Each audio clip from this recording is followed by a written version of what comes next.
स्वागत है आप सभी का आपका अपना चैनल इस क्लासेज में। दोस्तों आज के सेशन में हम लोग क्लास 12 फिजिक्स का मॉडल पेपर सॉल्व करने वाले हैं, जो कि आप लोग को बोर्ड की तरफ से प्रोवाइड किया गया है कि किस प्रकार से जो है वो क्वेश्चन आएगा।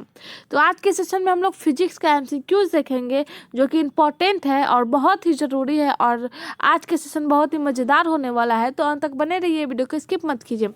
आप लोग इस चैनल पर नए हैं तो वीडियो को लाइक करें, चैनल को सब्सक्राइब करें और बेल आइकन को दबा दें, ताकि जितने भी अपडेट्स हो सबसे पहले आपके पास पहुंचे। और इस वीडियो को ज़्यादा से ज़्यादा अपने दोस्तों में शेयर करिए। तो चलिए इस सेशन में आगे बढ़ते हैं।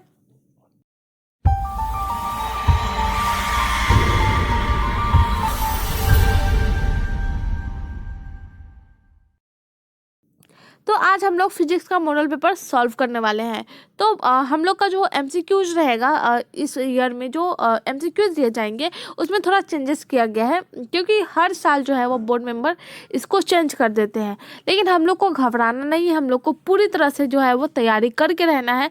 चाहे वो कितना भी कोशिश कर ले, चेंज करे, तभी हम लोग को हारना नहीं है। तो इसमें थोड़ा सा चेंजेस ये किया गया है कि आप लोग को जो 35 एमसीक्यूज में से 70 एमसीक्यूज दिए जाते थे, जिसमें से आपको 35 एमसीक्यूज का आंसर लगाना पड़ता था, उसमें से आप लोग को माइनस करके 42 दिया गया है। 42 में से आपको 35 का आंसर देना है। बस यही चेंजेस है और कुछ नहीं। जो पहले आपको 70 एमसीक्यूज दिए जाते थे, वो अब आप लोग को 42 एमसीक्यूज दिए जाएंगे, जिसमें से आपको 35 ही आंसर देना है। तो ये सब जो है वो कभी 100 कर देते हैं, कभी 70 कर देते हैं, कभी जो है वो 42 कर देते हैं, कभी 35 ही रहते हैं। ये सब जो है वो बोर्ड मेंबर का काम है चेंज करना, और वो चेंज करते हैं। लेकिन हम लोग को 100/100 कोशिश करना है, मेहनत करना है, चाहे कुछ भी हो जाए हम लोग को सफल रहना है। बस हम लोग मेहनत करेंगे, अब वो पैटर्न कैसा भी रखे, वो उसमें हम लोग को मात देना है, उसको मतलब क्लियर करना है। तो हम लोग को पूरी तरह से प्रिपेयर रहना है। इसी के लिए मैंने आप लोग के लिए प्रैक्टिस सेशन लाए हैं। तो इस सेशन में हम लोग मज़ेदार 42 एमसीक्यूज देखेंगे, जो कि इम्पोर्टेंट है। तो चलिए इस सेशन को शुरू करते हैं। तो इसमें दिया गया है कि प्रश्न 1 से 42 में से केवल 35 का ही आंसर देना है, और जो कि आप लोग को ओएमआर शीट में भरना है। इस प्रकार से भरना है, तो वो आप लोग को दिया जाएगा ओएमआर शीट, उसमें भरना है। तो चलिए इस सेशन को शुरू करते हैं। पहला क्वेश्चन है कि कौन टैंजेंट नियम के लिए सही है। ऑप्शन ए में बी बराबर B H tan theta, option B में बी बराबर B H square tan theta, option C में बी बराबर root B H tan theta, option D में है बी बराबर B H tan square theta. तो इसमें टैंजेंट नियम के लिए कौन सा सही है वो पूछा गया है। तो ऑप्शन ए राइट है, बी बराबर बी एच टेन थीटा। ये जो है वो राइट आंसर है, ऑप्शन ए। तो चलिए नेक्स्ट क्वेश्चन देखते हैं। हम लोग का अगला क्वेश्चन है कि दृष्ट धारा के लिए प्रेरणिक प्रतिघात होता है 0, अनंत, ओमेगा एल, 1/ओमेगा एल। तो इसमें दृष्ट धारा के लिए पूछा गया है, तो 0 हो जाएगा, क्या हो जाएगा 0। दृष्ट धारा के लिए प्रेरणिक जो प्रतिघात हो जाएगा, क्या हो जाएगा 0। तो ऑप्शन ए राइट हो जाएगा। क्वेश्चन नंबर 3 है कि सेल का विद्युत वाहक बल मापा जाता है। सेल का विद्युत वाहक बल किससे मापा जाता है। वोल्टमीटर द्वारा, धारा मापी जिसे हम लोग आमीटर बोल सकते हैं उसके द्वारा, या फिर गैल्वेनोमीटर द्वारा, या फिर विभव मापी द्वारा। तो इसमें सेल का विद्युत वाहक बल पूछा गया है, तो ऑप्शन देख लीजिए, पहले ध्यान से ऑप्शन देखिए। वोल्टमीटर, धारा मापी जिसे हम लोग आमीटर बोल सकते हैं, गैल्वेनोमीटर, या फिर विभव मापी। तो सेल का विद्युत वाहक किसे मापा जा सकता है, तो विभव मापी से। क्या राइट हो जाएगा, ऑप्शन डी राइट हो जाएगा। क्वेश्चन नंबर 4 है कि आदर्श वोल्टमीटर का प्रतिरोध होता है। एक आदर्श वोल्टमीटर जिसका प्रतिरोध होता है, आदर्श मतलब जो रूल को फॉलो करता है। ऑप्शन ए में 0, ऑप्शन बी में अति लघु, ऑप्शन सी में है अति बृहद, ऑप्शन डी में अनंत। तो आदर्श वोल्टमीटर का प्रतिरोध जो हो जाएगा वो हो जाएगा क्या, अनंत। क्या हो जाएगा, अनंत। ऑप्शन डी राइट हो जाएगा। क्या हो जाएगा, ऑप्शन डी राइट। तो बढ़ते हैं आगे, नेक्स्ट क्वेश्चन देखते हैं। क्वेश्चन नंबर 5 है कि शैथिल प्रदर्शित करते हैं। शैथिल क्या प्रदर्शित करते हैं, प्रतिचुंबकीय पदार्थ, अनुचुंबकीय पदार्थ, लौ चुंबकीय पदार्थ, या इनमें से कोई नहीं। तो शैथिल जो है वो प्रदर्शित मतलब दिखाते हैं, तो शैथिल जो है वो लौ चुंबकीय पदार्थ को दिखाता है। तो ऑप्शन सी राइट हो जाएगा। क्वेश्चन नंबर 6 है कि विद्युत चुंबकीय प्रेरण की घटना के आविष्कारक थे। विद्युत चुंबकीय प्रेरण के आविष्कारक कौन थे। लेंज, फैराडे, रुकार्क या फिर फ्लेमिंग। तो विद्युत चुम्बकीय प्रेरण की जो घटना के लिए आविष्कारक थे वह हो जाएगा हम लोग को ऑप्शन बी, फैराडे। कौन है? फैराडे। ऑप्शन बी राइट है। तो बढ़ते हैं आगे, नेक्स्ट क्वेश्चन देखते हैं। क्वेश्चन नंबर 7 है कि ट्रांसफार्मर एक युक्ति है एसी को डीसी में बदलने के लिए, डीसी को एसी में बदलने के लिए, डीसी वोल्टता बढ़ाने या घटाने के लिए, या फिर एसी वोल्टता बढ़ाने या घटाने के लिए। तो 7 का जो राइट आंसर हो जाएगा ऑप्शन डी, एसी वोल्टता बढ़ाने या घटाने के लिए जो है वह ट्रांसफार्मर एक युक्ति है। तो ऑप्शन डी राइट हो जाएगा। नेक्स्ट क्वेश्चन देखते हैं। क्वेश्चन नंबर हम लोग का 8 है कि कोहरे में फोटोग्राफी के लिए प्रयुक्त फिल्म होती है। कोहरे में जो फोटोग्राफी के लिए प्रयुक्त फिल्म कैसी होती है? पेलोरॉइड, अवरक्त, पराबैंगनी या फिर साधारण, मतलब किस प्रकार का फिल्म होता है? तो 8 का राइट आंसर हो जाएगा अवरक्त। ऑप्शन बी राइट हो जाएगा। क्वेश्चन नंबर 9 है कि एक माध्यम से दूसरे माध्यम में जाने पर प्रकाश की किरण मुड़ जाती है। मान लीजिए प्रकाश की किरण जो है वह इस दिशा से आ रही है लेकिन इस दिशा में मुड़ गई, इस दिशा से आ रही इस दिशा में मुड़ गई। तो किरण के मुड़ने, ये जो है वो इसे मुड़ने की जो प्रक्रिया है, मुड़ने को क्या कहते हैं? व्यक्तिकरण, वन विक्षेपण, अपवर्तन या परावर्तन। तो इस क्वेश्चन का राइट आंसर जो हो जाएगा हम लोग का ऑप्शन सी, अपवर्तन बोलते हैं। जब मान लीजिए एक माध्यम से जो है वह क्या है, एक माध्यम से अगर किरण आ रही है इस दिशा से, अगर इस दिशा में मुड़ गई या फिर इस दिशा से आ रही है इस दिशा में मुड़ गई, तो ये जो मुड़ने की प्रक्रिया है इसे हम लोग बोलते हैं, इसे हम लोग क्या बोलते हैं? इसे अपवर्तन बोलते हैं। क्वेश्चन नंबर 10 है। क्वेश्चन नंबर 10 है कि नाभिकों के मिलने से नए नाभिक के बनने और ऊर्जा के मुक्त होने की घटना को क्या कहते हैं? नाभिक जब आपस में मिलता है तो उससे नया नाभिक बनता है और उससे ऊर्जा भी मुक्त होता है। तो इस घटना को क्या बोलते हैं? नाभिकीय संलयन, नाभिकीय विखंडन, ऑप्शन सी में श्रृंखला क्रिया, ऑप्शन डी में है तत्वांतरण। तो इस क्वेश्चन का राइट आंसर जो हो जाएगा ऑप्शन ए, नाभिकीय संलयन बोलते हैं। जब नाभिक आपस में मिल जाता है, जब एक नाभिक दूसरे नाभिक से मिल जाता है, उससे मिल करके क्या बनाता है? एक नया नाभिक बनाता है। तो नया नाभिक बनाता है तो इसमें जो ऊर्जा होती है वो फ्री हो जाता है। तो उस घटना को हम लोग बोलते हैं नाभिकीय संलयन। क्वेश्चन नंबर 11 है कि कूलॉम बल है केंद्रीय बल, विद्युत बल, ए बी दोनों, ऑप्शन डी में इनमें से कोई नहीं। तो कूलॉम बल कैसा होता है? केंद्रीय बल भी होता है, विद्युत बल भी होता है। ये most important 5 star question mark है, कई बार ये बोर्ड एग्जाम में पूछे गए हैं। तो चलिए नेक्स्ट क्वेश्चन देखते हैं। क्वेश्चन नंबर 12 है कि किलोवाट घंटा मात्रक है शक्ति का, ऊर्जा का, बलाघूर्ण का या फिर इनमें से कोई नहीं। तो किलोवाट घंटा के WH बराबर क्या होता है? वो जो हो जाएगा P इंटू टी। क्या हो जाएगा? P into T. तो P बराबर जो है वो क्या हो जाएगा? W/T। जब हम लोग को इसमें किलोवाट घंटा पूछा गया है, मान लीजिए हम लोग W ले लें, W बराबर हो जाएगा, क्या हो जाएगा? P into T. क्या हो जाएगा? P into T. अगर W इधर साइड ले आए तो क्या हो जाएगा? W बराबर P इंटू टी। तो हम लोग के पास क्या प्राप्त हुआ? ऊर्जा। तो इसका जो राइट आंसर हो जाएगा ऑप्शन बी। क्या होगा राइट आंसर? Option B. तो चलिए नेक्स्ट क्वेश्चन देखते हैं। क्वेश्चन नंबर 13 है कि स्वस्थ मनुष्य के शरीर के लिए विद्युत प्रतिरोध है 5000, 50,000, ऑप्शन ए में 50,000, ऑप्शन बी में है 10,000, ऑप्शन सी में है 1,000, ऑप्शन डी में है 10 ओम। तो इसका एक स्वस्थ मनुष्य के लिए, जो मनुष्य जो है वह स्वस्थ है, उसके लिए विद्युत प्रतिरोध जो हो जाएगा वो हो जाएगा कितना? 50,000 ओम। तो ऑप्शन क्या राइट हो जाएगा? ऑप्शन ए राइट हो जाएगा। तो चलिए नेक्स्ट क्वेश्चन देखते हैं। क्वेश्चन नंबर 10 है कि 10 एम्पियर की धारा एक तार से 10 सेकेंड तक प्रवाहित होती है। यदि तार का विभवांतर 15 वोल्ट हो तो किया गया कार्य होगा। इस क्वेश्चन में बोला गया है कि 10 एम्पियर की धारा एक तार से 10 सेकेंड तक प्रवाहित होती है। तो यदि तार का विभवांतर कितना है? 15 वोल्ट है, तो किया गया कार्य क्या हो जाएगा? तो चलिए इस क्वेश्चन का आंसर हम लोग देखते हैं। तो हम लोग के पास पूछा गया है कि 10 एम्पियर की धारा एक तार से जब जुड़ता है 10 सेकेंड तक तो प्रभावित होती है। तो यदि तार का विभवांतर 15 वोल्ट हो तो किया गया कार्य क्या हो जाएगा? तो हम लोग को कार्य पूछा गया है। तो जैसे कि हम लोग को पता है कि P बराबर क्या होता है? W/T। P बराबर W/T होता है। तो हम लोग लिख सकते हैं W बराबर P इंटू टी। W बराबर P इंटू टी। इस प्रकार से हम लोग को पता है कि P बराबर क्या हो जाएगा, V बाई आई। V क्या है, तार का विभवांतर है, और I जो है वो धारा का मान है।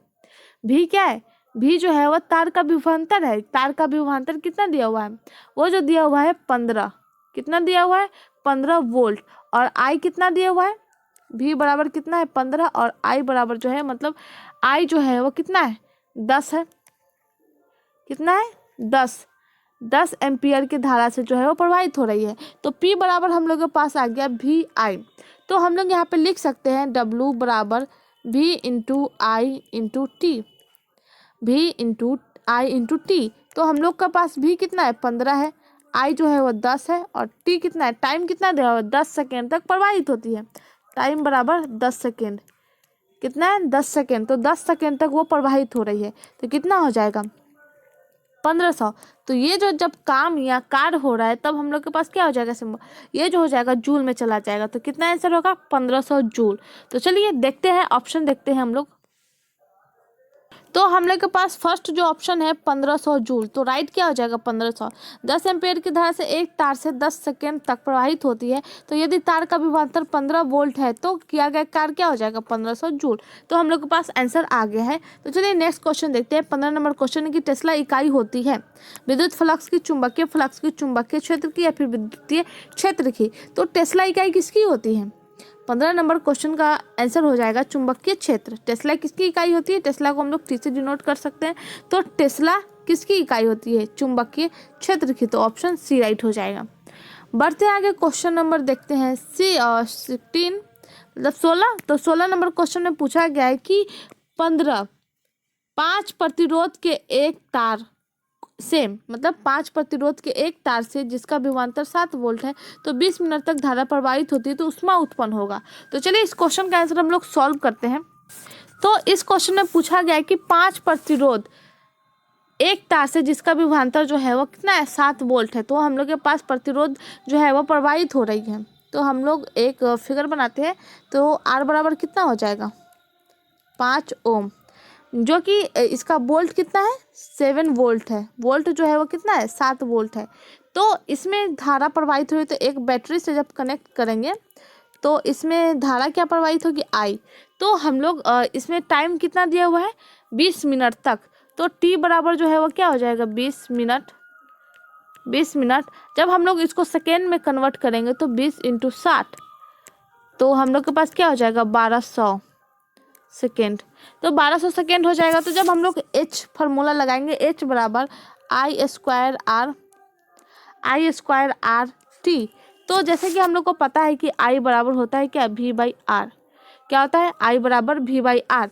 तब हम लोग यहाँ पे इस फार्मूला को रखेंगे equally V square by R, क्योंकि एक R से R कट गया, R स्क्वायर नहीं होगा। अब बचा हम लोग के पास T, तो V square by R T.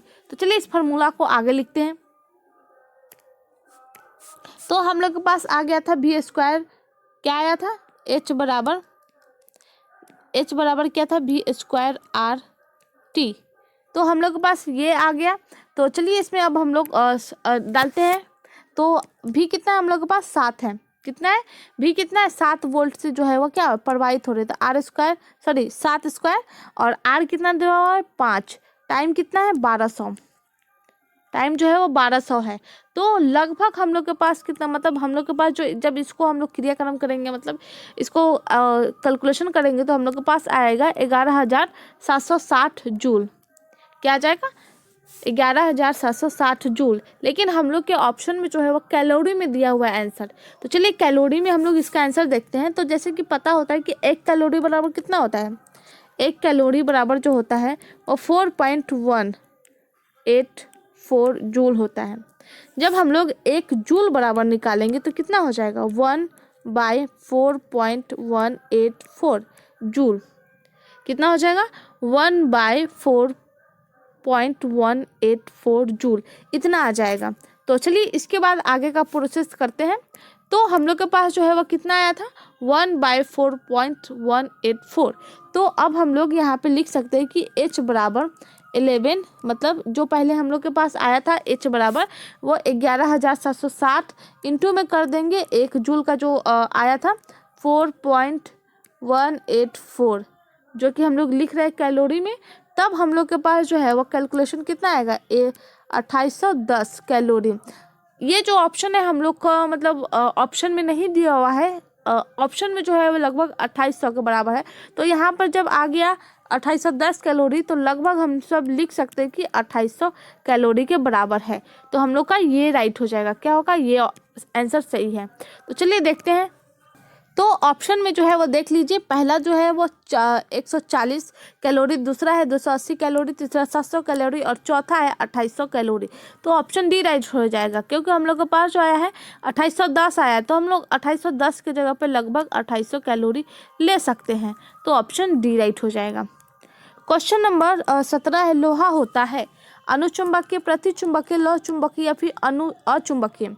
तो लोहा कैसा होता है, लोहा जो है वो किस प्रकार का होता है, तो ये तो लोहा है, लौह चुंबकीय ही होगा। ऑप्शन क्या राइट हो जाएगा, ऑप्शन सी ही राइट होगा।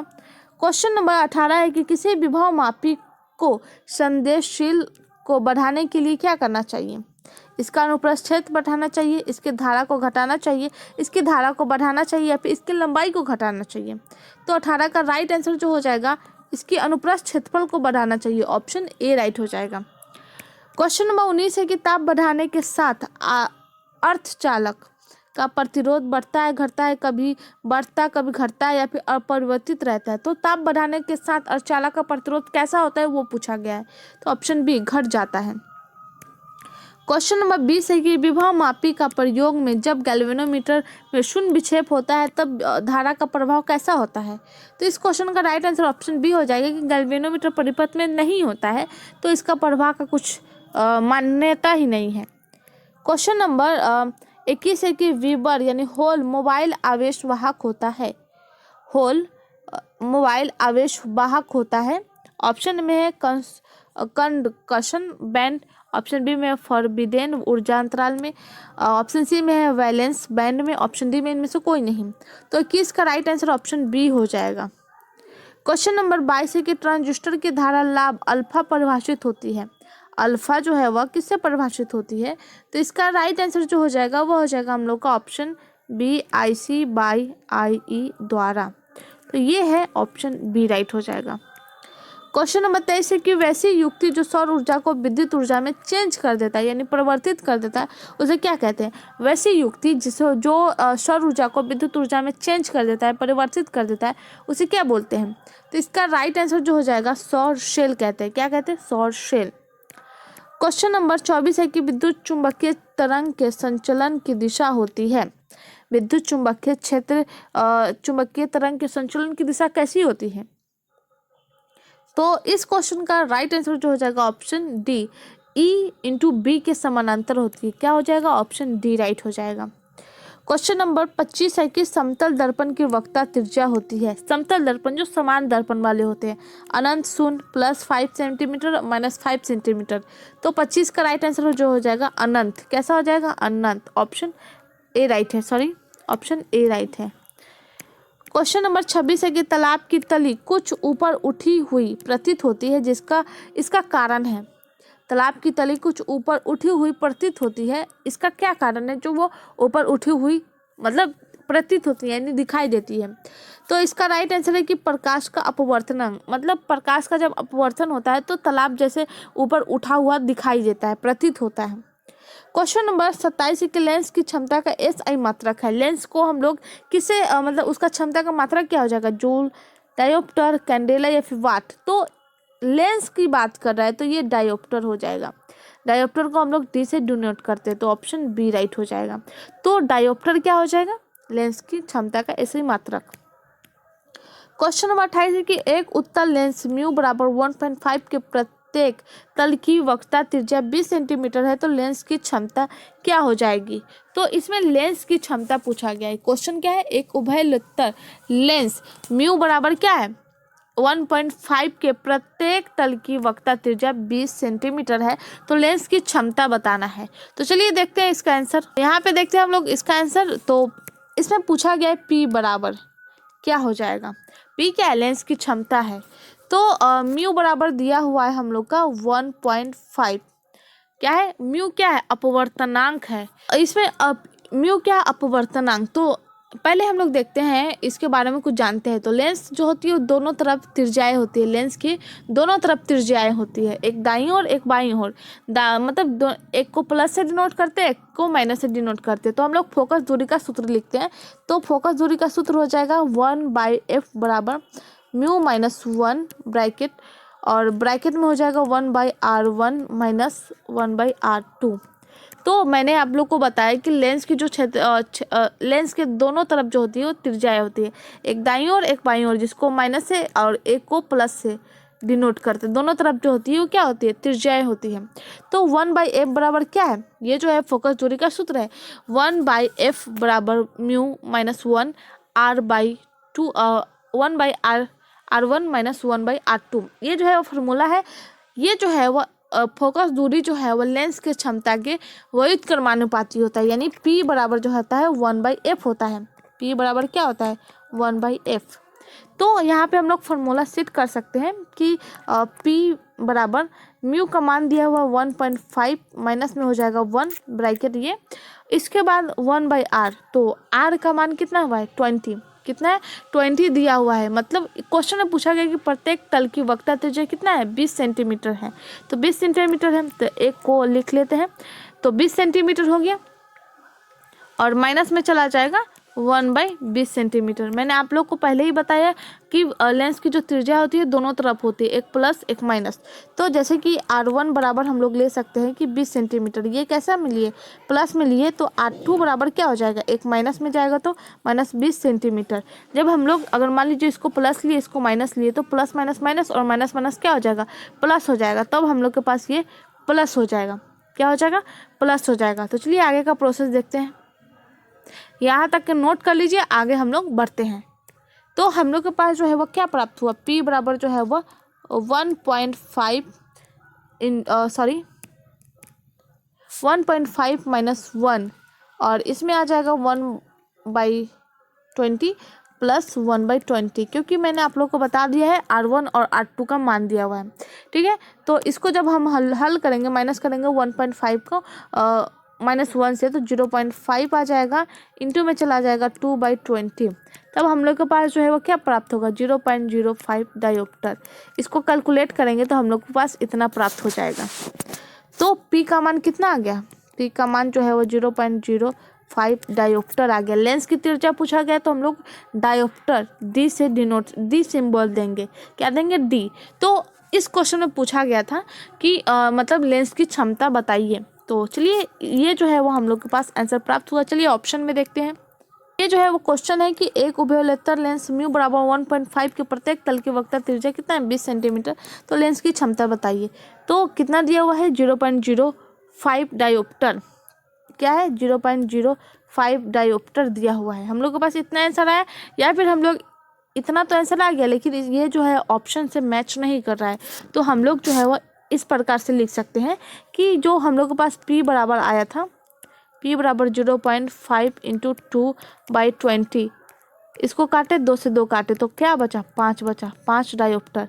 क्योंकि पॉइंट को हटाने के लिए हम लोग एक जीरो को काट देंगे, तो इस पॉइंट को हटाने के लिए एक जीरो हटा दिए, 2 से 2 कट गया, बचा क्या, 5। तो 5 डायोप्टर, ऑप्शन ए राइट हो जाएगा। तो चलिए यह भी क्वेश्चन सॉल्व हो गया, और आप लोग साथ साथ में नोट करते जाइए, समझ में आएगा अच्छे से। तो चलिए आगे बढ़ते हैं। क्वेश्चन नंबर 29 है कि एक आवर्धक ग्लास जिसकी क्षमता 12 डायोप्टर है, तो इसकी आवर्धक क्षमता क्या हो जाएगी। एक आवर्धक ग्लास जिसकी क्षमता क्या है, जिसकी क्षमता 12 डायोप्टर है, तो उसकी आवर्धक क्षमता बताइए। तो ऑप्शन 4 है, पहला ऑप्शन 4 है, ऑप्शन बी में है 1200, ऑप्शन सी में 3, ऑप्शन डी में 25। तो चलिए इसको हम लोग सॉल्व करते हैं। आवर्धन क्षमता, तो आवर्धक का मतलब क्या होता है, लेंस का प्रतिबिंब बड़ा करना। आवर्धक का मतलब क्या होता है, लेंस का प्रतिबिंब बड़ा करना। तो आवर्धक को हम लोग P से डिनोट करते हैं। तो कितना दिया हुआ है, मतलब एक आवर्धक ग्लास की क्षमता जो है वो 12 डायोप्टर दिया हुआ है। मतलब आवर्धक कांच को जो है वो हम लोग क्या बोल सकते हैं, ग्लास यानी कांच समझ में आ गया। इसको हम लोग सरल सूक्ष्मदर्शी समझ सकते हैं। तो P बराबर क्या हो जाएगा, 12 डायोप्टर हो जाएगा। तो सामान्य संयोजन यानी सामान्य संयोजन मतलब हो जाएगा स्पर्श दृष्टि की दूरी न्यूनतम कितनी होती है, 20 सेंटीमीटर होती है न्यूनतम। जो मतलब एक इंसान जो है वो कितना दूरी तक देख सकता है, तो 25 सेंटीमीटर तक देख सकता है। तो P बराबर हम लोग के पास 12 डायोप्टर प्राप्त है। तो आवर्धन क्षमता का सूत्र जो हो जाएगा वो हो जाएगा m बराबर 1 प्लस डी बाई एफ। क्या है, डी बाई एफ। तो f मतलब f पूछा गया यानी फोकस। तो लेंस के जो क्षमता के लिए जो हो जाएगा p बराबर 1 बाई एफ। तो हम लोग आवर्धन क्षमता निकाल रहे हैं लेंस के लिए, तो हम लोग d से डिनोट करेंगे। तो 1 बाई एफ हो जाएगा। अगर हम लोग f x इधर ले आए तो क्या हो जाएगा 1 बाई p, जो कि हम लोग मीटर में ले सकते हैं। फोकस दूरी क्या हो जाएगा, मीटर में हो जाएगा। जब हम लोग इसको सेंटीमीटर में बदलने के लिए चेंज करेंगे तो f बराबर क्या हो जाएगा 100 बाई p सेंटीमीटर। क्या हो गया, सेंटीमीटर में आ गया। तो p कितना है, p जो है वो 12 है। तो 100 बाई 12, 100 बाई 12 कितना आ जाएगा 8.33 सेंटीमीटर आएगा हम लोग के पास। तो फोकस क्या हो जाएगा, फोकस जो है वो प्लस 8.33 सेंटीमीटर प्राप्त है। अब हम लोग इसमें आवर्धन क्षमता सूत्र लगाएंगे, इतना नोट कर लीजिए। तो चलिए आगे हम लोग बढ़ते हैं। तो आवर्धन क्षमता निकालते हैं। तो m बराबर क्या हो जाएगा 1 प्लस डी बाई एफ, ये है। तो हम लोग के पास जो है वो क्या है, d प्राप्त है। d कितना है 25, कितना है 25 दिया गया है। तो हम लोग लिख सकते हैं 1 प्लस 25, फोकस कितना है 8.33। तो इसको सॉल्व करेंगे तो 4 आ जाएगा। क्वेश्चन में क्या पूछा गया था कि उसकी आवर्धन क्षमता बताइए। एक आवर्धक ग्लास जिसकी क्षमता कितना है 12D है, तो इसकी जो है वो आवर्धन क्षमता पूछा गया। तो D हम लोग क्या राइट हो जाएगा, m बराबर 4 हो जाएगा। तो ऑप्शन मतलब ये राइट हो जाएगा। तो चलिए देखते हैं हम लोग कि कौन सा ऑप्शन राइट है। तो हम लोग का फर्स्ट ऑप्शन राइट है, ऑप्शन ए। का सेशन यहीं तक रखते हैं। ये जो सेशन है वो बहुत बड़ा हो रहा है, तो बाकी का जो बच गया है हम लोग को वो हम लोग नेक्स्ट सेशन में देखेंगे। तो दोस्तों आज के लिए बस इतना ही, धन्यवाद।